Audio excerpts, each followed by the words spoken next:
Olivier Sibony, you're about to make a terrible mistake, how biases distort decision-making and what you can do to fight them.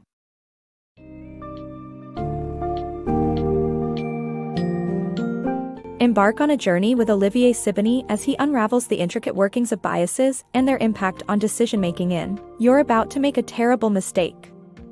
This comprehensive guide will provide you with the tools to recognize and thwart your own instincts, reducing flawed judgments in both personal and professional contexts.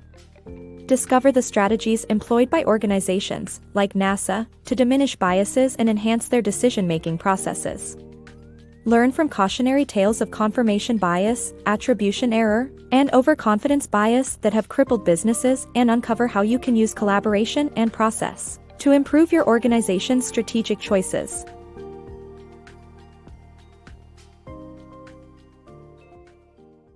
Bias in business. The book argues that, while it's impossible to eliminate bias entirely, it's essential to recognize it and reduce its impact within organizations. The author cites poor business decisions resulting from subjective judgment calls and emphasizes that a bias can be countered by establishing collective processes that counteract individual biases. Becoming a decision architect, rather than a decision maker, is the most effective way to diminish the impact of bias within a company. The danger of confirmation bias. In the 1970s, Elf Aquitaine, a French oil company, fell victim to two con artists who claimed to have developed a device that could detect oil from the air. The scam worked because the leaders of Elf Aquitaine were victims of confirmation bias. They wanted to believe it was legitimate, so they actively sought out evidence that supported their belief while ignoring evidence that contradicted it. This bias cost Elf Aquitaine roughly 1 billion francs. The same thing happened in California in 2004 with investors and oil-sniffing planes. Confirmation bias is dangerous, and it knows no boundaries or time periods. The attribution error in business. The mistaken attribution of a company's success to one individual or practice, known as the attribution error, can be detrimental to businesses.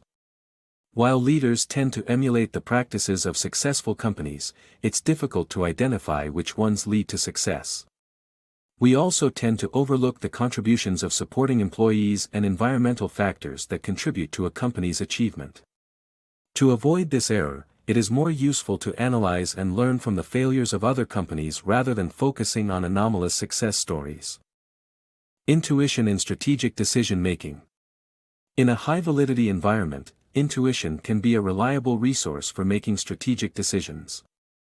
However, most strategic business decisions are made in low-validity environments where intuition cannot be relied upon. Psychologists recommend asking oneself whether the environment is high validity and if sufficient practice has been gained before making a strategic decision based on intuition. Even experts in low-validity environments have predictions that are less accurate than random answers. William Smithberg's purchase of SnapTale serves as a warning of the dangers of relying solely on intuition in strategic decision-making. Blockbuster's overconfidence. In 2000, Netflix approached Blockbuster with a $50 million proposition to buy 49% of the company, but Blockbuster CEO, John Antioco, declined the offer. As a result, Netflix went on to become a massive success with a market capitalization of $150 billion, while Blockbuster filed for bankruptcy.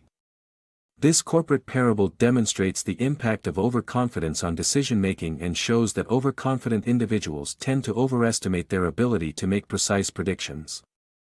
The effects of overconfidence are not limited only to corporate decisions but also impact other aspects of our lives. Successful decision-making. The book highlights the significance of rigorous analysis in decision-making processes and how it decreases variability of results. NASA's approach to decision-making called collaboration plus process reduces uncertainty and ensures a more predictable outcome. Organizations generally use this for big decisions that leave no room for guesswork. However, surprisingly, they often lack a comparable quality control method for their strategic decision-making. The success of investment decisions was measured in a 2010 study, with collaboration plus process explaining 53% of the variance, while analytical methods only explained 8%.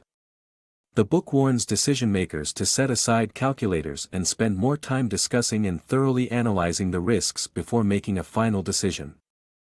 The Power of Disagreement. For organizations to make rational strategic decisions, it's essential to prioritize cognitive diversity and encourage constructive disagreement among decision-makers. Meetings should be designed to facilitate genuine debate, and different decision-making stages require different types of meetings.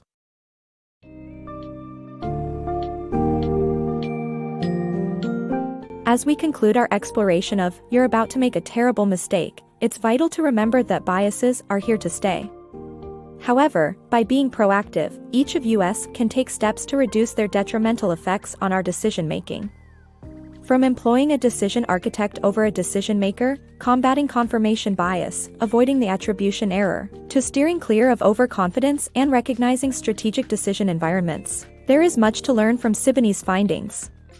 By fostering an environment that values cognitive diversity, thorough discussion, and rigorous analysis, we can steer our organizations toward a more prosperous and rational future.